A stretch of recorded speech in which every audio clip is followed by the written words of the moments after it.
এই ভিডিওতে আমি আপনাদের দেখাবো আপনার ল্যাপটপ অথবা কম্পিউটারে যদি কোনো সফটওয়্যার হ্যাং হয়ে যায় তাহলে কিভাবে সেই হ্যাংটাকে রিমুভ করবেন এবং কম্পিউটারকে আগের অবস্থায় নিয়ে আসবেন। এই ভিডিওটি খুবই গুরুত্বপূর্ণ। যারা কম্পিউটার এবং ল্যাপটপ ইউজ করেন তাদের জন্য খুবই গুরুত্বপূর্ণ।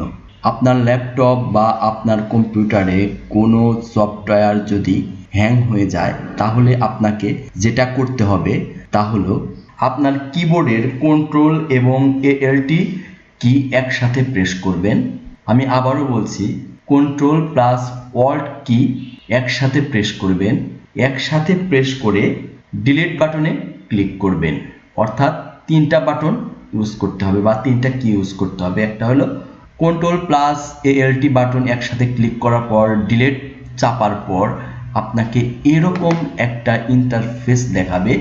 এই ইন্টারফেসে আপনি সবশেষে দেখেন টাস্ক ম্যানেজার, এখানে আপনি ক্লিক করবেন।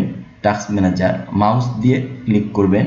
টাস্ক ম্যানেজার ক্লিক করার পর আপনার কম্পিউটারে বা আপনার ল্যাপটপে যতগুলো সফটওয়্যার ওপেন আছে সবগুলোর লিস্ট একসাথে দেখাবে।